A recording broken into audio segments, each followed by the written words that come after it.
This video of Cornel West that you're about to see is one of the craziest videos I have ever seen in my entire life. He's just such a powerful speaker, and man, you can tell he is mad. He is angry because he sees what's going on, and I'm just going to let Cornel take it away, and we're going to come back and talk about it. Check this out, but be ready for this.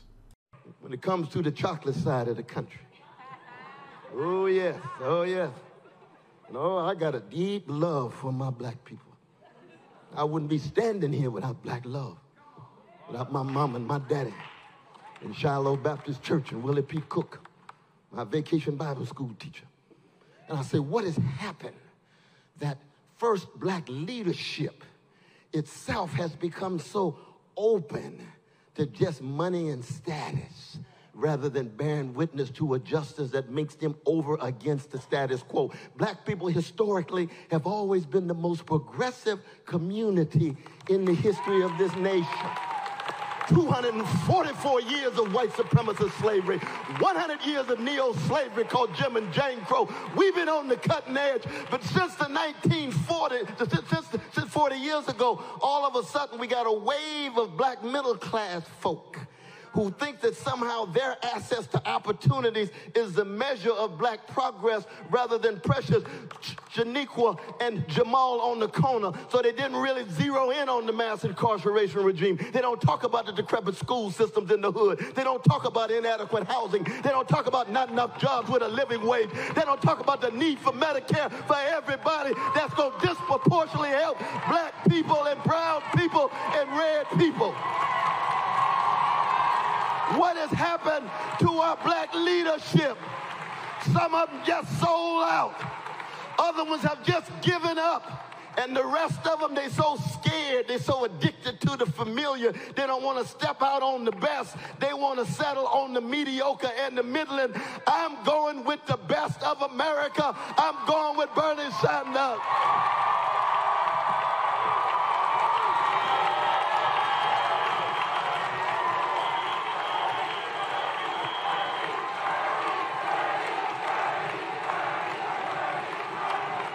Yeah, so as you guys can see, clearly Cornel is very angry because black vote shares in the South are going pretty much through the roof for Joe Biden. And basically the thing is when you're losing the South, every southern state, by like crazy numbers and you're getting mopped, you're basically fighting this almost impossible to win uphill battle that makes it virtually impossible to win. And so that's why he's so angry, because he sees basically, majority of black people in these southern states voting against Bernie Sanders, a progressive, right? Especially one who would help their community immensely, much more than Joe Biden. Joe Biden's not going to do anything for the black community, in fact. You know what I'm saying? So there's a couple of questions that I have to ask now, because there's a question about why is the black community voting in the way that they're voting? That's sort of the main question at hand here. And so one of the explanations that has been brought up is, oh, well, they're just more conservative in the South. They're more conservative in general. But the thing is that really true, or is that just a statement that's said? Okay, because I'm questioning it, because every single state so far has approved of Medicare for all. And if I recall correctly, the wording of the question was very strong. So very, it was definitely very prone to people who are worried about it. Which it just says, are you for abolishing all private insurance in favor of a private plan, or all private plans in favor of one government-run plan? So, and every single state, including all the southern states, are all in the 50s saying yes. So are they really conservative? Do they really hold these conservative beliefs? Because in the states where it's like 50-40, the states were going like 60+ to Biden, or 50+ to Biden, and like 20 or 30 to Bernie, right? So is it that? Now, the other thing that it could be is two other things. Association based on Barack Obama. Because he's the first African-American president, they sort of override everything with Barack Obama. And the thing is, I think the narrative has to be changed amongst, this is not just with the African-American community, but in general with the country, or especially the Democratic Party, I should say, which is the narrative on Barack Obama. Most people, in general, when they think of Barack Obama, they think of him as a good president, but they don't think about the ICE raids and the kids in cages and him being deporter-in-chief and droning innocent civilians, They don't think about that kind of stuff. You know, his horrible handling of the Flint situation. They don't think about that kind of stuff. They don't think about how he took the most money from Wall Street in '08. They don't think of that kind of stuff. So I think the narrative has to be rewritten, but the media controls the narrative, and the mainstream media loves a corporate puppet like Barack Obama, right? Oh, he's the first black president, but he's a sellout. That's perfect for them, right? Literally a match made in heaven for them. So I think it has a lot to do with a couple of things working together, right? Then you have to ask a question about, okay, because I see a deviation amongst young folks who want Bernie instead of Biden, but that seems to be amongst young folk only. So it looks like the younger black people have a different view of Barack Obama. You know, younger people like a No Name, for example, you know, they don't really like Barack Obama and see what his legacy really was and how he didn't help black people at all. In fact, he hurt them.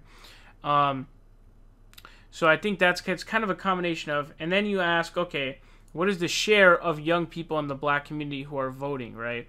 So it looks like there's a really small group of the black vote who is young. So it looks like the vast majority of the black vote is basically older folks who are already sort of, you know, not going to be pro-Bernie.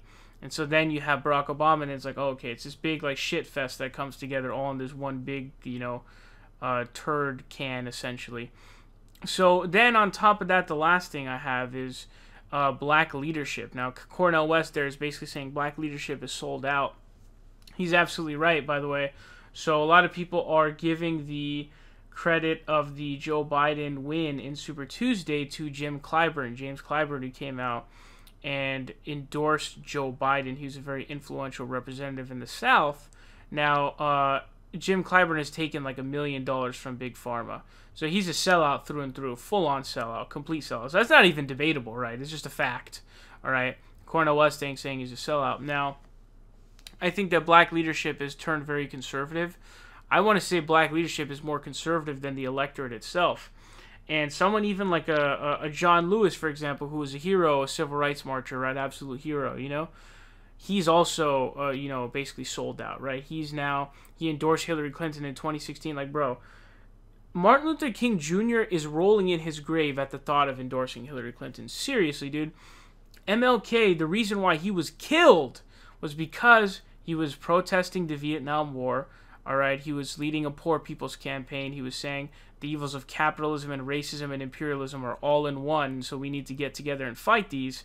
People like John Lewis and these people don't think that way. They're just not about that kind of stuff. Jim Clyburn, they don't think that way. And so it's really sad to see how it went from all of the African American leaders were basically these sort of socialists, especially a lot of that to do with because in America, obviously, there was Jim Crow laws and all this stuff, and, you know, the Soviet Union would talk about, hey, look, you know, we're not doing this kind of a thing, and so that would turn them over. You know, Fidel Castro, for example, was a communist who supported the end of South African apartheid, and he supported Nelson Mandela heavily, and I think he was actually very, very influential with the whole Angola stuff, with basically, you know, being super, super influential in ending South African apartheid. So when you have the communists kind of supporting you, you're going to lean communist, right? That's where you're going to go. And then it's the capitalists who are basically like sicking dogs on you and having these cold-ass hoses being blown on you and stuff like that. So it's really weird to me to see you go from having leaders like MLK, Fred Hampton, Malcolm X, these kinds of leaders, to now you have Jim Clyburn, John Lewis, and Cory Booker, and he's like, what happened, bro? Like, what the hell happened? Are you serious, dude? Like, you went from these really revolutionary badasses to corporate shills, dude. I mean, again, Jim Clyburn has taken like $1 million from Big Pharma, so there's no debate. Like, he's a straight up shill and sellout. So I don't know what's going on, but Cornel here really going off, and man, he's really powerful speaking here. I think he's very pissed because we really have a shot at winning this thing. We could change so many lives by electing Bernie Sanders as president. It would, as he says there, it would disproportionately affect the African American community. All of Bernie Sanders' policies would extremely disproportionately affect them because African Americans are disproportionately victims of poverty due to a lot of oppression that has existed in the past. So his policies for Medicare for All will disproportionately affect and benefit black people. Same thing goes for free college education and living wage and all these different kind of things. So I think Cornel is just like, he feels like he's been stabbed in the back, basically, or they're taking a gut punch, a hard gut punch. But yeah, that was pretty insane. But yeah, Cornel not too excited about what's going on in the black community.